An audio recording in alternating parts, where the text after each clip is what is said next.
Bismillahirrahmanirrahim. Assalamualaikum warahmatullahi wabarakatuh.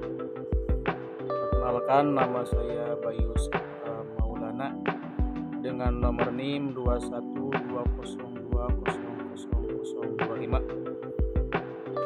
dengan kelompok 7 yang berjudul Manajemen Pengadaan Sarana dan Prasarana Pendidikan. Di sini saya akan memenuhi tugas Bapak dosen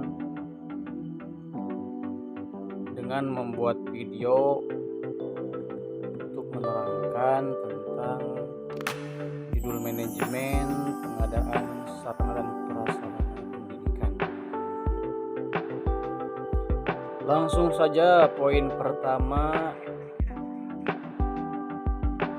yaitu pengertian sarana dan prasarana pendidikan. Di sini ada pengertian tentang sarana, yang kedua ada pengertian tentang sarana pendidikan, yang ketiga ada pengertian prasarana, dan yang keempat pengertian prasarana pendidikan. Jadi beda antara sarana dan sarana pendidikan dengan prasarana dan prasarana pendidikan, itu beda. Semuanya mempunyai pengertian masing-masing. Yang pertama, sarana. Sarana itu menurut Dirjen Disdakmen Depdikbud, sarana adalah semua fasilitas yang baik, yang bergerak maupun tidak bergerak, yang dipergunakan atau diperlukan dalam proses pembelajaran dengan tujuan proses pembelajaran dapat berjalan dengan efektif dan efisien.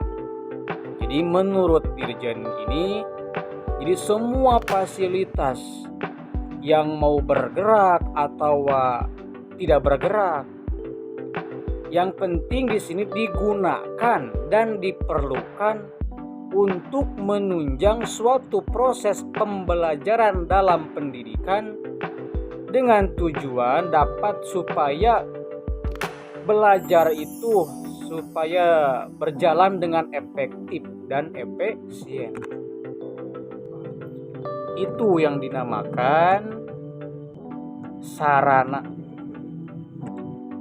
Poin kedua adalah definisi sarana pendidikan. Beda antara sarana dan sarana pendidikan. Kalau yang kedua, sarana pendidikan itu definisinya yaitu merupakan suatu alat atau barang yang digunakan dalam proses pembelajaran guna mendukung kegiatan belajar mengajar sehingga nantinya dapat mencapai tujuan pendidikan dan meningkatkan kualitas pendidikan. Jadi hampir sama-sama saja antara sarana dan sarana pendidikan. Kalau yang kedua ini suatu alat yang digunakan dalam proses pembelajaran yang dikhususkan untuk mendukung belajar mengajar sehingga nantinya dapat mencapai tujuan pendidikan yang berkualitas. Itu yang dinamakan sarana pendidikan. Jadi beda antara sarana dan sarana pendidikan. Selanjutnya, definisi prasarana. Prasarana diartikan sebagai segala sesuatu yang tidak berhubungan langsung dalam proses pembelajaran, seperti bangunan sekolah, lapangan, ruangan-ruangan untuk menunjang pembelajaran dan lain sebagainya. Jadi prasarana itu suatu benda, suatu bangunan sekolah, lapangan dan sebagainya. Itu yang dinamakan prasarana. Yang keempat, ada yang dinamakan prasarana pendidikan. Beda antara prasarana dan prasarana pendidikan. Kalau definisi prasarana pendidikan itu semua komponen secara langsung maupun tidak langsung untuk menunjang jalannya proses pendidikan untuk mencapai tujuan pendidikan.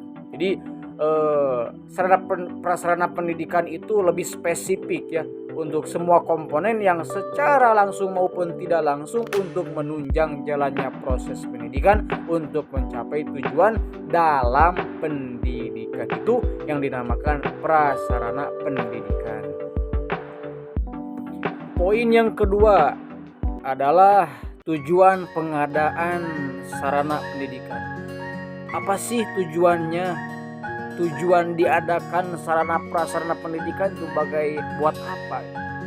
Ada tujuannya. Yang pertama, tujuan pengadaan sarpras pendidikan. Yaitu yang pertama untuk mengupayakan pengadaan sarana prasarana sekolah melalui sistem perencanaan dan pengadaan yang hati-hati dan seksama sehingga sekolah memiliki sarana dan prasarana yang baik dengan sesuai kebutuhan sekolah dan dengan pengelolaan dana yang lebih efisien. Itu tujuan pertama diadakannya sebuah sarana dan prasarana pendidikan. Yang kedua, tujuannya untuk mengupayakan pemakaian sarana dan prasarana secara tepat. Tujuannya itu untuk mengupayakan pemakaian yang tepat. Itu tujuan yang kedua. Tujuan yang ketiga, diadakannya sarana dan prasarana pendidikan itu poinnya untuk mengupayakan pemeliharaan sarana dan prasarana pendidikan sehingga keadaan selalu dalam kondisi siap pakai dalam setiap barang ataupun alat yang diperlukan oleh semua personil sekolah. Jadi tujuan di sini saya bahas 3 ya. Ada 3 poin tujuannya. Poin selanjutnya yaitu poin yang ketiga, yaitu prinsip-prinsip pengadaan sarana prasarana. Di sini saya mencantumkan dalam PowerPoint di sini ada 5 prinsip. Yang pertama, prinsip pencapaian tujuan. Yang kedua, prinsip efisiensi. Yang ketiga, prinsip administratif. Yang keempat, prinsip kejelasan tanggung jawab. Yang kelima, yaitu prinsip kekohesifan. Saya akan bahas satu persatu. Yang pertama, prinsip pencapaian tujuan. Prinsip yang pertama yaitu prinsip perencanaan sarana dan prasarana pendidikan. Maksudnya, perencanaan sarana atau alat pelajaran tidak semudah perencanaan prasarana semacam meja atau kursi yang hanya mempertimbangkan selera dan dana yang tersedia. Itu untuk proses pengadaan sarana harus mempertimbangkan lebih banyak dan semuanya bersifat edukatif. Itu yang dimaksudkan prinsip perencanaan sarana dan prasarana pendidikan. Jadi tidak segampang yang kita pahami, tidak segampang perencanaan prasarana semacam meja dan kursi, bukan seperti begitu. Tetapi di sini perencanaan di sini mempertimbangkan lebih banyak dan semuanya bersifat edukatif. Prinsip yang kedua yaitu prinsip efisiensi. Prinsip yang dimaksudkan efisiensi tersebut di sini bahwa dengan prinsip efisiensi semua kegiatan pengadaan sarana dan prasarana sekolah dilakukan dengan perencanaan yang sangat hati-hati sehingga bisa memperoleh fasilitas yang berkualitas baik dengan harga yang relatif murah. Dengan prinsip efisiensi berarti bahwa pemakaian sebuah fasilitas sekolah hendaknya dilakukan dengan sebaik-baiknya sehingga dapat mengurangi pemborosan. Maka perlengkapan sekolah hendaknya dilengkapi dengan petunjuk teknis penggunaan dan pemeliharaannya. Itu prinsip efisiensi. Yang ketiga ada prinsip administratif. Yang dimaksudkan prinsip administratif di sini bahwa di Indonesia terdapat sejumlah peraturan perundang-undangan yang berkenaan dengan sarana dan prasarana pendidikan. Sebagai contoh adalah peraturan tentang inventarisasi dan penghapusan perlengkapan milik negara. Dengan prinsip administratif berarti semua perilaku pengelolaan perlengkapan pendidikan di sekolah itu hendaknya selalu memperhatikan undang-undang, peraturan, ya, instruksi dan pedoman yang telah diberlakukan oleh pemerintah, yang telah dibentuk oleh pemerintah. Jadi tidak semena-mena kita melakukan melakukan hal-hal yang senonoh, tidak, tapi harus menggunakan prinsip administratif supaya apa? Supaya tidak berbenturan dengan pemerintah. Pemerintah sudah membuat undang-undang, ya kita laksanakan. Jadi jangan bertolak belakang dengan aturan pemerintah. Itu prinsip administratif. Yang keempat ada prinsip-prinsip kejelasan tanggung jawab. Maksudnya, di Indonesia tidak sedikit adanya kelembagaan pendidikan yang besar dan maju. Oleh karena besar, sarana dan prasarananya sangat banyak sehingga manajemennya melibatkan banyak orang. Bila mana hal itu terjadi, maka perlu adanya pengorganisasian kerja pengelolaan perlengkapan pendidikan. Dalam pengorganisasiannya, semua tugas dan tanggung jawab semua orang yang terlibat itu perlu dideskripsikan dengan jelas. Jadi harus ada deskripsinya. Supaya apa? Supaya teratur. Dengan adanya kejelasan tanggung jawab, dengan adanya prinsip kejelasan tanggung jawab. Yang terakhir, prinsip kekoefisien. Yang dimaksudkan prinsip yang kelima, prinsip kekoefisien. Teka arti. Berarti manajemen perlengkapan pendidikan di sekolah hendaknya terrealisasikan dalam bentuk proses kerja sekolah yang sangat kompak. Oleh karena itu, walaupun semua orang yang terlibat dalam pengelolaan perlengkapan itu telah memiliki tugas dan tanggung jawab masing-masing, namun antara satu dengan yang lainnya harus selalu bekerja sama dengan baik.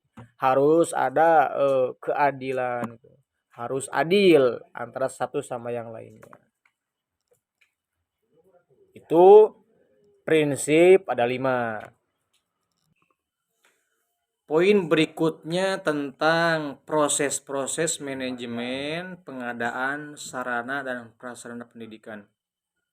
Di sini proses-proses manajemen pengadaan sarpras pendidikan mencakup 6 poin. Yang pertama ada perencanaan, yang kedua ada pengorganisasian, yang ketiga ada pelaksanaannya, yang keempat ada pengawasan, yang kelima ada evaluasi, yang keenam yaitu pemeliharaan dan penggunaan.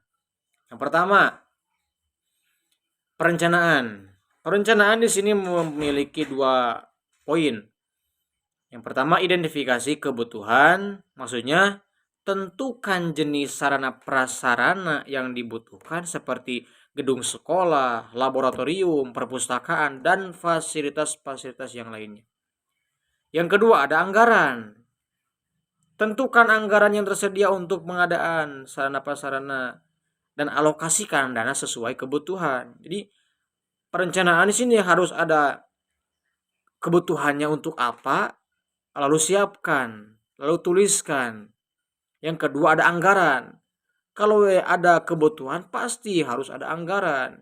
Tentukan anggarannya yang tersedia untuk pengadaan sarana prasarana pendidikan dan alokasikan yang sesuai dengan kebutuhan tersebut. Yang kedua adalah pengorganisasian. Pengorganisasian memiliki 2 poin. Yang pertama, bentuk tim pengadaan. Maksudnya bentuk tim ada atau komite pengadaan yang terdiri dari anggota yang berkompeten dan memiliki tanggung jawab tertentu. Yang kedua, ada penunjukan vendor atau kontraktor. Maksudnya pilih penyedia jasa atau kontraktor yang sesuai melalui proses tender atau pemilihan dan yang transparan. Begitu. Poin yang kedua. Poin yang ketiga adalah pelaksanaan. Sesudah ada perencanaan, sesudah ada pengorganisasian, lalu dilaksanakanlah. Jadi poin yang ketiga pelaksanaan. Yang poin pelaksanaan ada beberapa poin. Saya sebutkan beberapa saja ya. Yang pertama ada proses tender. Maksudnya persiapkan dokumen tender seperti rencana pekerjaan. Harus disiapkan sedetail mungkin. Persyaratan teknisnya bagaimana, syarat-syarat kontraknya bagaimana, kemudian umumkan tender dan terima proposal dari vendor atau kontraktor itu. Yang kedua pelaksanaan ada poin evaluasi proposal. Tujuannya ditinjau proposal yang masuk, nilai yang pilih vendor atau kontraktor berdasarkan kriteria yang ditetapkan. Yang ketiga adalah kontrak, yang keempat adalah pelaksanaan proyeknya harus dilaksanakan. Karena sudah direncanakan dari awal harus ada pelaksanaannya. Yang ke poin selanjutnya adalah monitoring. Maksudnya monitoring di sini adalah pantauan kemajuan proyek secara teratur untuk memastikan bahwa pekerjaan berjalan dengan sesuai dengan rencana. Jadi harus ada monitoringnya, harus ada pengawasannya supaya pekerjaan yang dikerjakan tersebut berjalan dengan sesuai dengan yang terstruktur. Selanjutnya adalah pengendalian perubahan. Maksudnya tangani perubahan dalam proyek dengan hati-hati dan pastikan mereka didokumentasikan dan disetujui. Itu ada pengawasan. Yang kelima ada evaluasi. Setelah ada pengawasan, dievaluasi, dinilai oleh kita.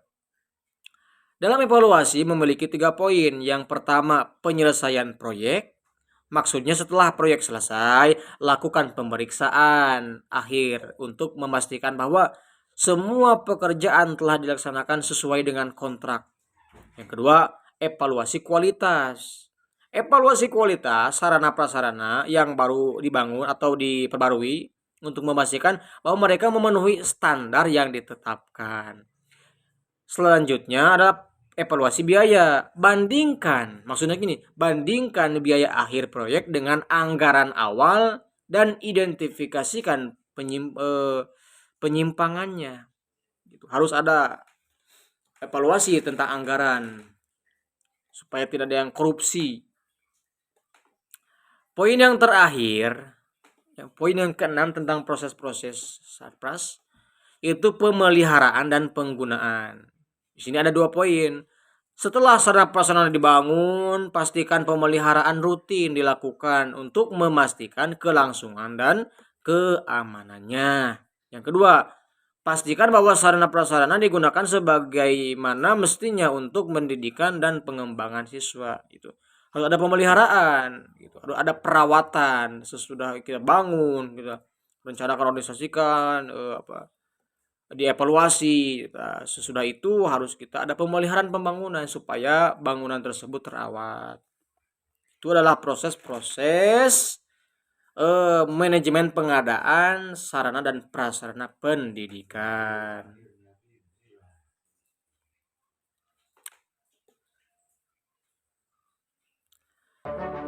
Jadi untuk kesimpulannya,